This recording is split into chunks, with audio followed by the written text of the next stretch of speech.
Senhoras e senhores, bom dia, boa tarde, boa noite para você. Meu nome é Matheus Turini, professor de Filosofia e Sociologia, e hoje nós vamos falar um pouquinho sobre movimentos sociais e o meio ambiente. Pequenos, começa a nossa treta quando a gente fala já de meio ambiente com a própria definição, né? Nós não vamos entrar nas questões se é ambiente, é meio ambiente, o que é meio porque é intermediação ou é meio porque é pela metade, enfim. Essa discussão a gente vai deixar para a galera das biológicas e nós vamos reconhecer e atribuir a expressão meio ambiente a um espaço em si. Ok? Há um espaço que está em torno de alguém, tudo bem? Mas que fortemente está ligado com a ideia de natureza, tudo bem? Então, a gente vem vindo de um século XIX bastante darwinista, biologicista. Qual que é a grande contribuição da sociologia? Olhar para os recursos naturais, a natureza em si, para além dessas determinações. Então, uma visão mais sociológica, uma visão mais social, livre das determinações biológicas. Marx e Durkheim, por exemplo, vão olhar para a natureza e falar assim, poxa, como é que isso dá com a relação de trabalho? A riqueza de um país para Marx se dá pela natureza. E as formas de organização do trabalho para Durkheim se dá pela natureza, pelos recursos naturais que você possui. Então, só daqui, a gente já começa a olhar para a natureza já com viés econômico, já com viés de organização social mesmo. E aí o Weber é o cara que lembra, se você assistiu a outra aula sobre Weber e o espaço urbano, o Weber ele faz produção mais voltada para o espaço urbano, mas ele identifica que o espaço rural, o espaço ambiental, vamos assim dizer, a natureza em si, como é que as pessoas entendem essa relação com a natureza. E ele é um tanto quanto meio pessimista, porque você lembra daquela expressão do desencantamento, de ao invés de ter uma relação de harmonia com a natureza, a gente quer dominar ela, até que, frase do Weber, até que a última tonelada de combustível tiver sido gasta. Isso é um problema para Weber, tá? Mas ele traz em questão como é que a gente olha para essa relação da natureza, tudo bem? E aí, pequenos, não tem como a gente falar sobre as relações de meio ambiente sem falar da colonização. Pequenos, a política de cercamento ela foi um elemento bastante crucial no século XVIII, lá na Europa, por exemplo, que vai acabar desencadeando na industrialização. Então, você vê como que a organização do território acaba influenciando a organização econômica, política daquele país. E no Brasil não é diferente. Como é que nós fomos a nossa primeira organização?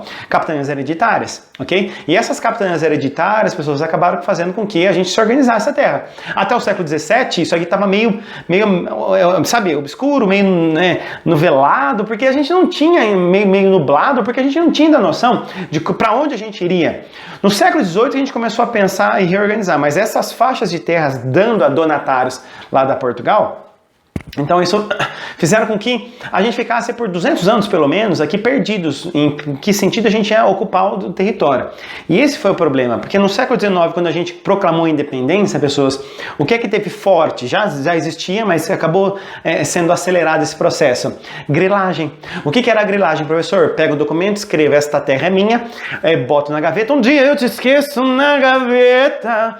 E aí chama o Fernando Sorocaba, mentira. Bota lá a grilinha, pessoas, o papel envelhece, em uma semana o papel envelhece e dá a impressão de que esse papel é de 10 anos atrás, 20 anos atrás. Então, é aí que começou a roubação acontecer, porque esse processo de grilagem foi tirando terras de pessoas que eram ocupantes dela, e começou a ser concentrada numa elite, né? Qual que é o resultado que nós temos? Veja aqui, ó, 100 milhões, o que o INCRA vai nos dizer? 100 milhões de hectares de terras têm suspeita de grilagem até hoje. E 175 milhões de hectares de terras são improdutivas. Então, assim, ó, veja como o nosso espaço territorial é bastante fragmentado, entende? A gente acabou com a população indígena, né? Estima-se que a gente tinha algo em torno de 4 e 5 milhões e hoje a gente não tem 1 milhão de indígenas no Brasil. E aí que tá a grande questão, tá? Os portugueses, pessoas, a colonização portuguesa foi muito mais pacífica do que a colonização espanhola. Isso a gente precisa reconhecer. Mas a colonização espanhola, pessoas que matou bastante indígena, a gente não pode então ignorar que nós aqui, por mais que pacíficos fôssemos, nós matamos os indígenas também. Seja eles de maneira mais violenta ou menos violenta, a gente tentou escravizar o indígena e a gente matou ele com vírus, ok? E aí vem a grande destaque, né? Havaí, se eu não me engano, aqui na nossa região, ela estava desesperada porque estava com suspeita de um caso de Covid-19 e Havaí tem uma tribo de indígena ainda lá, então pera lá. E aí, o que eu faço? Com essa população que até hoje, que historicamente, e aí isso vai cair em prova de vestibular, hein? Que historicamente morreu por conta de vírus do branco, não seria diferente ainda no século XXI, ok? A lei de terras, ela facilitou essa acumulação, porque ao invés de distribuir, ela colocava regras, não deixava isso claro, mas colocava regras onde somente determinadas populações podiam ter terras. E aí, pessoal, a gente foi acumulando, o resultado disso é essa concentração. 1% dos produtores agrícolas possuem algo em torno de 45% ou 46% das terras, ok? E as terras menores de 10 hectares, pequenos, elas tá em 47% dessas propriedades está em 2% de área rural. Então assim, está muito concentrado as terras no Brasil. Está muito concentrado as terras no Brasil. E eu vou até fazer uma população aqui, e eu vou direto aqui para essa análise aqui, que eu acho que é muito mais interessante.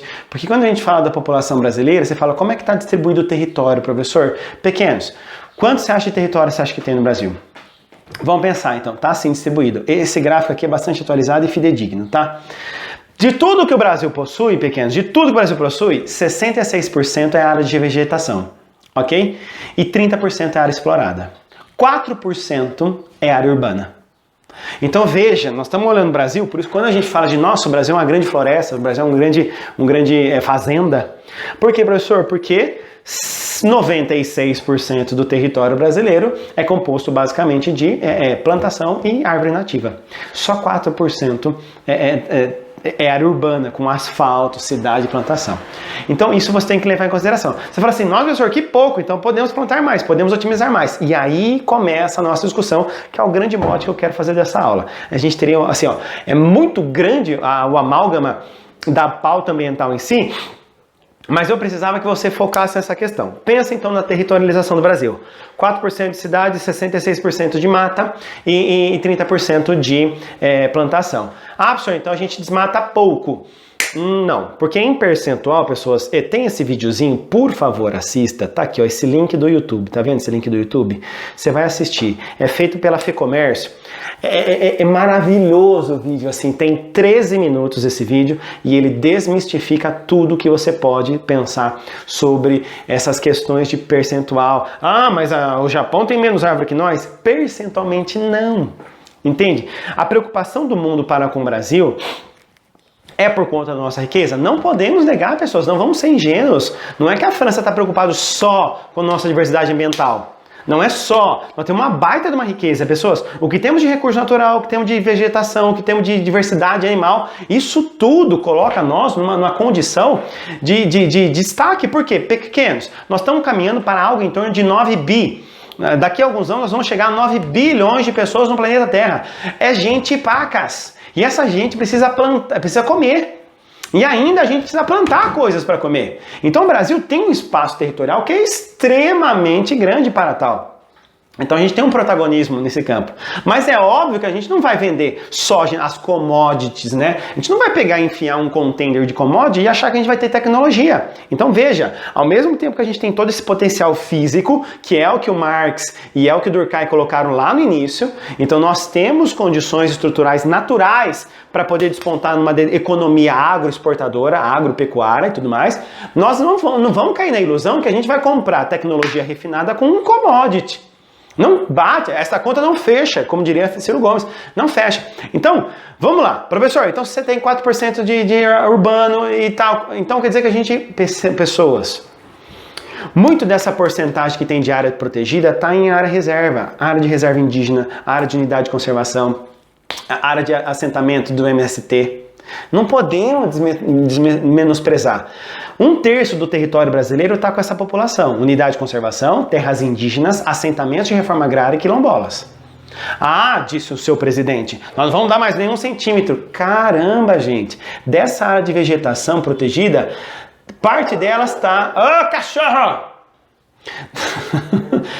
Desta área de vegetação protegida, parte delas está aqui, ó. Tá vendo aqui, ó, em vegetação preservada, em áreas rurais, depois em unidade de preservação, em terra indígena, pequenos. Não é que a gente tem essa vegetação porque está sobrando, é justamente por conta dessa política de preservação de unidades indígenas, assentamentos e quilombolas que a gente tem essa vegetação. Então, primeira coisa que precisa ser esclarecida. Segunda, 30% do território brasileiro para plantar é muita coisa. Se nós temos o tamanho que nós temos, 30% é coisa pacas.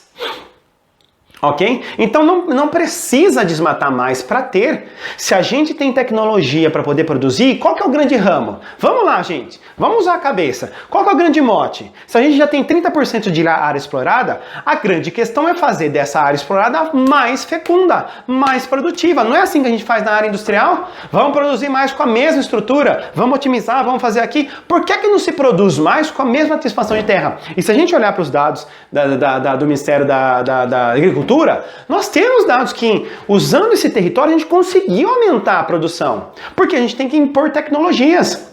Tecnologias de produção, tecnologias de rodízio. E, cara, pasmem, a gente ainda no Brasil, e esse é um problema nosso, que é antigo nas questões de vestibular, usa bastante agrotóxico. O agrotóxico nosso, pessoas, ele está diretamente vinculado com uma política antiga de produção. Por isso que, vamos falar de economia? Ah, a gente usa bastante agrotóxico. Mas que retrógrado! Tá muito antiquado. E olha a produção de regulamentação de agrotóxicos no Brasil, de 2010 a 2019. Ok? Cara, nós saímos de uma regulamentação de 100 e caímos na casa dos 400 e tanto, cara. É muito agrotóxico. Tem os efeitos de saúde, tem os efeitos de poluição, tem os efeitos de matar mesmo. Tem os efeitos que a gente chama de política de sociedade de risco, né? O Ulrich Beck vai trabalhar com esse conceito.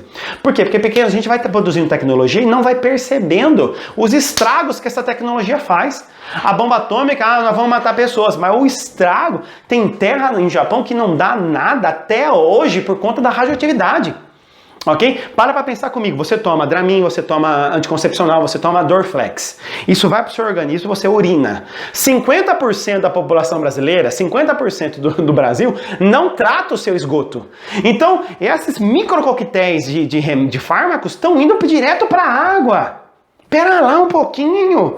Então quer dizer, pessoal, que a gente precisa pensar nessas relações, porque a gente está produzindo elementos e técnicas e todo o plástico que a gente produziu até hoje não se desfez na natureza.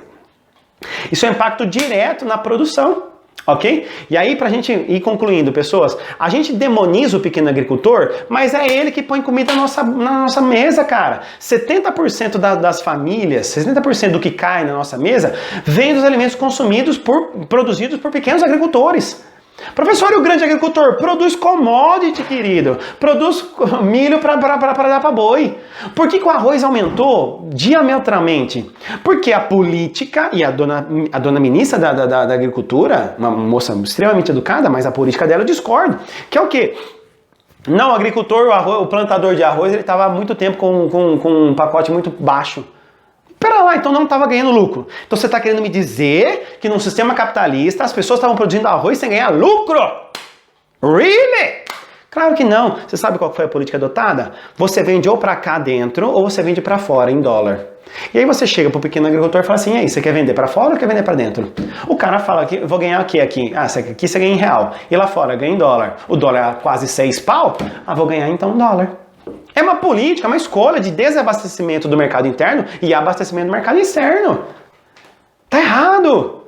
E olha só que ironia do destino. Com todo o metralhamento que a gente fez no MST, o MST é o maior produtor de arroz orgânico da América Latina.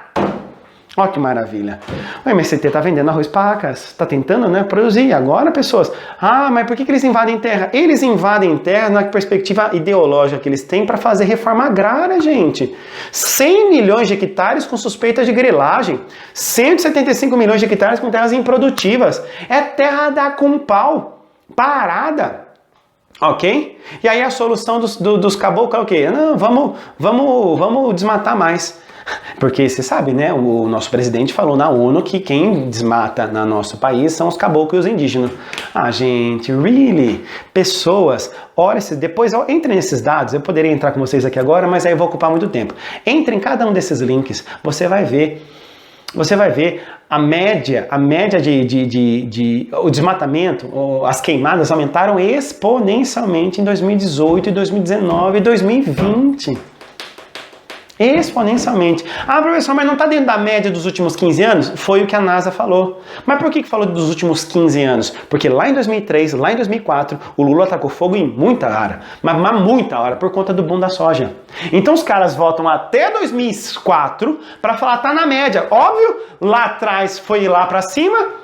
Ah, mas o desmatamento está caindo. Não, para desmatar precisa ter árvore. Se não tem árvore, então como é que... Então, assim, é óbvio, pessoas, que tem algumas pegadinhas que eu quero que você entre nesses links e confira, que não tem como, cara, não tem como. E tem que bater no senhor Lula sim. Lá em 2004, queimamos terra pra caramba, desmatamos terra pra caramba por conta do boom da soja. Ok? Ah, mas o Lula fez, eu vou fazer também. Ah, manda... really que essa é a sua política? Eu olho para o que o Lula fez e... Ah, gente, não faz sentido, ok? Só para a gente concluir. Se ainda você não tiver, assim, sensibilizado com essa distribuição das terras, rios voadores, pequenos. Tá mais do que provado. Pessoas... Ah, meu Deus. Tá mais do que provado do que as terras, as chuvas que chegam aqui no Sudeste, elas passam pela Amazônia. Se não tiver Amazônia, Sudeste todo, que é o grande rol de economia do Brasil, vai colapsar. Ok? Isso é estudo climático do senhor Donato Nobre. A gente se vê por aí, pessoas.